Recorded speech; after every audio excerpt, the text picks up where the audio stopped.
So we have decided to record a little video because we were having some discussions off the back of our SKO around some of the exciting releases from Sugar. One particular release was Sugar Predict, and that's the AI piece that Sugar's introducing. So we were talking about it and we thought, let's have a chat and put it out there, and we can also show what it looks like to the people there as well. So Darren, obviously we've spoke about AI fairly extensively, but yeah, give me your sort of view, I guess, on how you think the market's going to take a liking to Sugar's that AI piece coming into the core product. Yeah, sure. Yeah, it was great to explore the topic of artificial intelligence and how it's going to be supporting businesses in their sales and their marketing. We're starting to see a lot more artificial intelligence creep into business tools.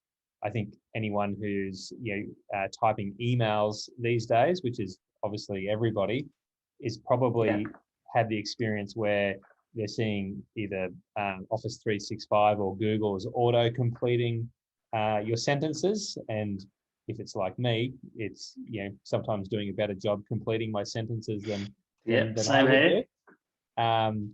So we're sort of starting to see the machines, save us a bit of time and potentially do a bit better job in some of our everyday tasks relating to email. And I guess we're also used to seeing it when we're using things like Google, where you begin typing a search query and it starts offering other related search queries, which are sometimes probably more in line with what you want to, what you're trying to find.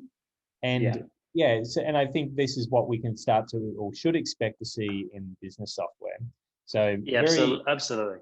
Yeah, very interesting to see Sugar introduce that. It's been a bit of a promise for a while that we should expect to see it in Sugar and other CRM products, and I think Sugar have done a really good job with what they've introduced. Yeah, of course, and absolutely. I think, like you say, we're seeing AI all around us all the time.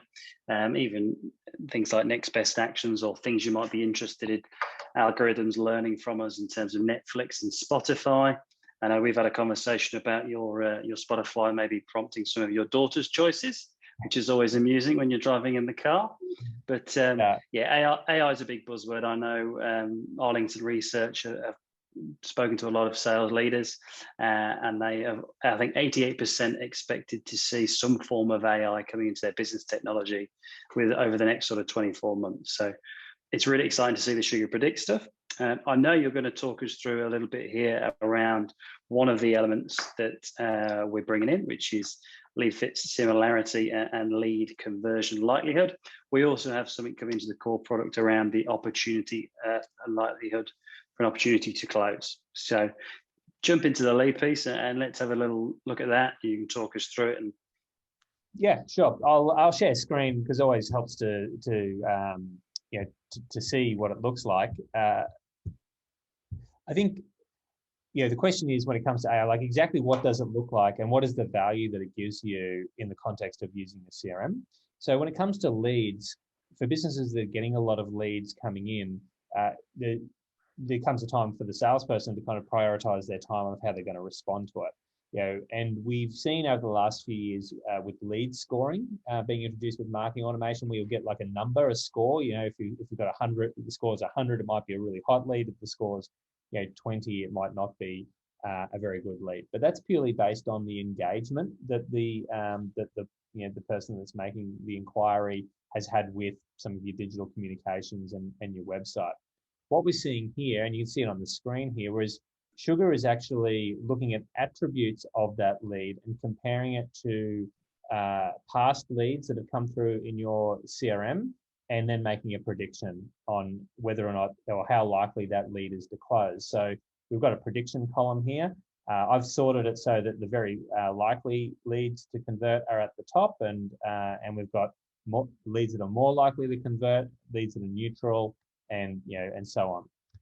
And this is based on the historical data that the Sugar Predict tool is learning from your system. So that's that, and we can drill in. I can show you what that looks like on the record level. So we might just have a quick look at that, because Yes, sorry, Rich, you were going to say? Yeah, I was going to say that's awesome that we can jump in there and have a little look on the further detail around it. I was just going to speak there as you were diving into the actual lead itself around the difference between our AI and perhaps others' AI.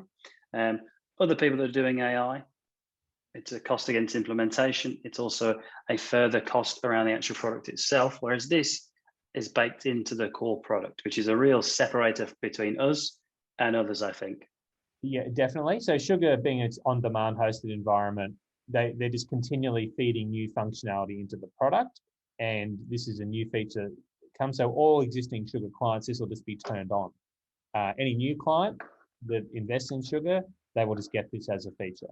So it's currently in the Sugar Sell product, which is a sales-orientated product. So yeah, it's a lot of additional value that you're getting, without any additional cost, which is great for the customer. Super exciting for existing customers, and definitely, I think, a deal maker, a deal changer for anybody that's considering CRMs in the marketplace, right? Yeah. So I guess just on this this lead from Nicole, if we look at the lead prediction dashlet over on the right, it's telling us that this lead is very similar to leads that convert 90% of the time. And the other thing I like about it is it's telling us, almost why this is a good lead, because it's similar to these other companies or other leads that have previously converted. So as a salesperson, if I had a lead like this, I'm going to be very keen to respond to it. And it's also going to give me some context of who it's similar to, and that might, help me understand how I might, interact with that lead. Yeah, absolutely. In our space, having referenceable customers, right? So if we look at these two other customers that you've won, these two other leads that converted, similar industries, similar sizes, so on and so forth. It's great to have a reference within the field, I think. Yeah, I think as far as how it works, so there's obviously some secret sauce that is in the AI that is working out how it's coming up with these predictions. But I think it's interesting the story that you're telling me about how when Sugar acquired a company that was an AI company called Node, and they've then baked that and they've brought the Node team with them, and they've baked the product into Sugar. But I think it was interesting, that story that you're relaying about how they tested the data when they were thinking about acquiring Node. I think that's absolutely. So as Darren said, we acquired a company that was Node AI, and the reason we acquired them is we said, okay, you think your product's really good. Here's all our information as a company, or our historical data.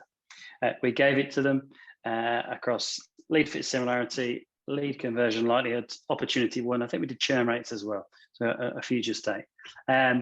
We gave it to them. The results they returned were accurate up to, I think, in the 80 percentile. So really, really super accurate, really, really impressive. And pretty much from that moment on, I think we were just trying to get them on board as a business.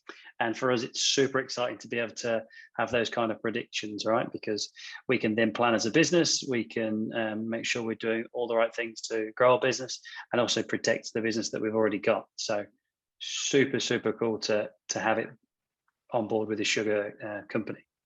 Yeah, I think that's interesting that, you giving them your data set and then them coming back and saying, well, this is what we think, what we predict was going to close or convert with leads and close with sales or churn with customers. And then you going back and checking the data and going, well, that's, that was very accurate. So yeah, we're going to be really interested to see, how clients react to it. I think it's going to be, very exciting. So that's the leads. I guess we might just have a quick look at the sales opportunities, because I guess once you've got a lead and it converts to a sales opportunity, every sales manager wants to know, like, how likely is this opportunity going to be to convert? And they're used to getting, salesperson is always, giving their opinion to the sales manager. This is another data point that the sales manager can refer to, saying, well, the system has an idea of how likely it's going to convert. So in this case, we've got a list of opportunities, and very similar, got the prediction field. And if we open up the sales opportunity, we have the prediction dashlet, and it will tell us that it's likely to convert or what it is. In this case, it doesn't have any matching customers, which is interesting.